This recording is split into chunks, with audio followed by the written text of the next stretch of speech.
I think it's very much related. It's always frowned upon as it's hurting your privacy. But I think there's a lot of positive approach about providing the right content and the right time. I think we did a few research and asked a lot of users if they want to see relevant content for them, and about 70% of users actually wanted to see a content that's very relevant for them and would be happy to share information to get what's relevant. I mean, I don't want to see, if I'm already seeing a commercial, I might as well see something that, I'm more likely to buy. So say something, David? Yeah, just to clarify something for Sharona.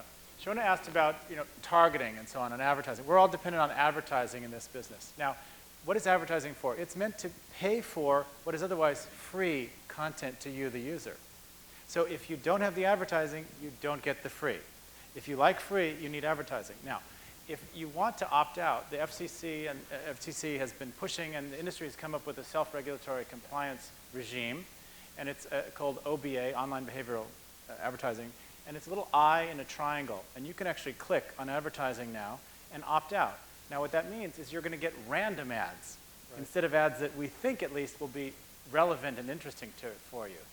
So I don't think you're making a huge, improvement in your life if you. So it's better for me to allow myself to be tracked so that I can experience targeted ads and have a more pleasant experience.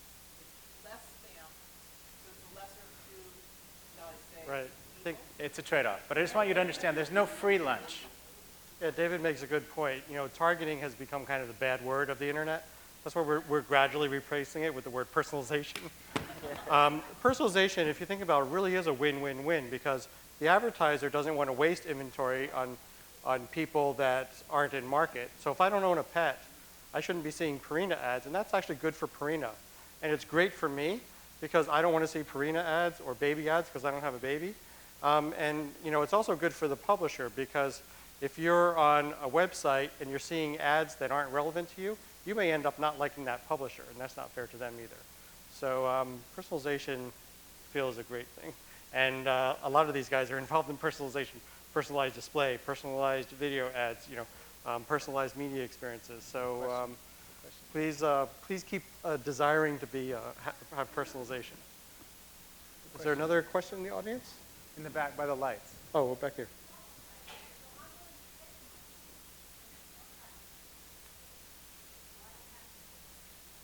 So the question is, she's willing to pay for content, but she says, if I'm willing to pay for content, how come you're still tracking my behavior? Well, as just mentioned, you can actually opt out of having your behavior tracked. It isn't that visible.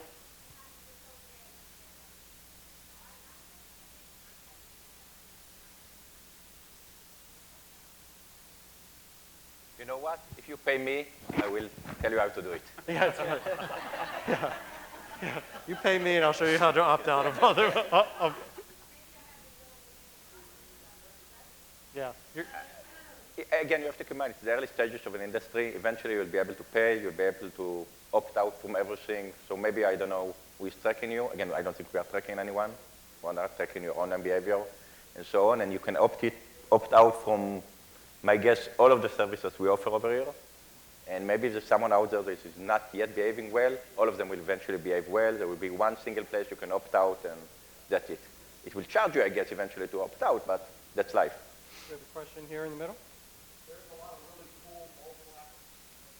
a lot of really cool mobile apps on iPhone and on others, and they can't seem to monetize it, and they can't seem to sell advertising. What's going to happen? Do they have to just have it be a novelty? Because there's some great technology that's being put in these apps, but that my kids use, that college kids use. Yeah, I think I'm hearing the question. So the question is that how are these app developers going to monetize some of these things without charging? I think there's various ways to monetize these things, right? I mean, if you take a game like Angry Birds, there's been 200 million downloads of Angry Birds. Now, you have the option of getting the free version, which you will see some advertising, or you have the option of buying it for $1. And with apps specifically, there's going to be a lot of free apps. Maybe the whole goal of that app is just brand awareness, while there may be another app that may require subscription. So you, sorry? The other thing that can happen is brand integration. So some of the games that you play, some of the apps that you might have, maybe it's a race car game and there's a billboard that says Coca-Cola as you're driving down the street. So I think there's creative ways also to integrate it and to pay for it. But I think it is correct that a lot of the app developers are creating two versions, a free version that doesn't have all the feature set or has advertising, and paid versions that could be between $1 to $8 typically. Anybody else want to comment on apps? A very simple distinction is that apps for businesses are generally paid for. Apps for consumers are increasingly free, and they need some other type of monetization. Either a peripheral product, like for example, Angry Birds is coming out with a movie. They're building the brand for free, and then the movie you'll pay for, et cetera, et cetera. And so I think that's one key distinction, business to business versus to the consumer. Okay, thanks very much, panelists. Thank you, audience.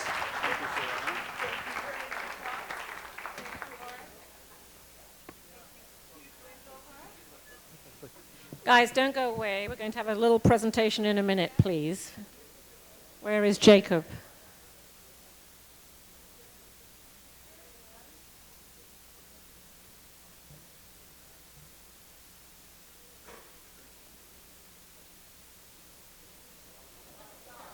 Okay.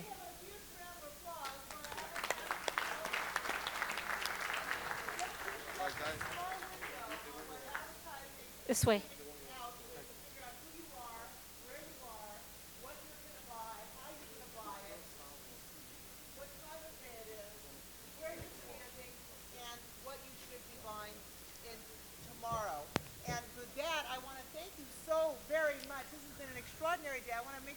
She's going to be interrupted. I'm sorry. Before you make your notes, there's a special presentation to you tonight that you do not know about, and it comes from this young man here. So please wait 1 second. You sit down. You're going to be grilled. Just sit down. Sit in the middle. Sit in the middle. Good evening. My name is, sit with me because the accent is much better than mine. Mine is from Mar Vista. My name is Jacob Siegel. I'm an executive board member for the Southern California Israel Chamber of Commerce. And we are a non-profit, non-governmental, 17-year-old organization. And when Sharona was a startup in 2009, we gave her a Business Leadership Award. And in order to keep up with her, to be fast and cool, I asked a good friend of the chamber, the supervisor, Yaroslavsky, and the board of supervisor from the county to recognize her Neshuma for the Israeli conference. So if you're kind enough, use your British accent for this, please. It says the County of Los Angeles, and it's a rather beautiful.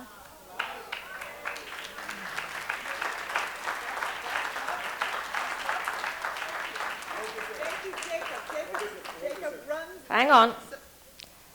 Whereas, this is very interesting, the Israel Conference, promoting the message that Israel means business, is a dynamic, entrepreneurial, and educational venture intended to gather together global leading technology innovators and investors in high-tech media and entertainment, advertising, mobile communications, content generation, gaming, clean tech, medical tech, and consumer products developed in Israel to meet world in demand. And whereas Sharona Justman is currently serving for the 3rd year as the chair of the Israel Conference, acting as a business ambassador in promoting economic ties between Southern California and Israel, and has utilized a variety of innovative approaches to introduce emerging Israel technologies to the US market, a strategy she helped perfect during her decade of service at the Los Angeles Venture Association, one of the oldest and most successful organizations dedicated to funding and nurturing the formation of new leading-edge technologies. And almost finally, whereas more than 700 business executives will attend this year's Israel Conference on June 2nd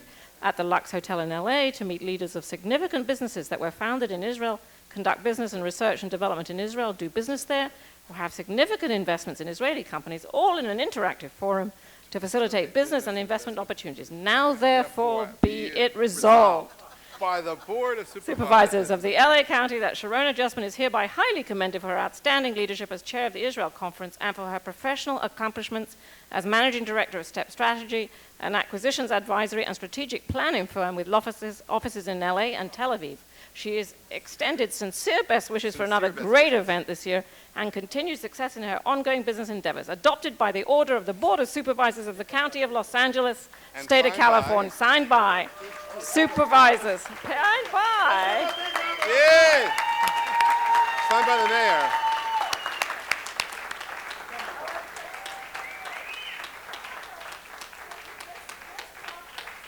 It's such a collaboration of humongous amounts of talent and energy and love and contacts. The amount of Rolodexes that have been opened up to this conference is unbelievable. The word Israel, the phrase Israel means business has been disseminated to probably well over 100,000 business leaders just through these folks, and actually for Jeff, maybe 350,000 from his Twitter followers alone. It can't be done at all. I thank you so much for this gorgeous commendation. So many words in one breath, and led beautifully by Isabel. I rather have her answer than mine.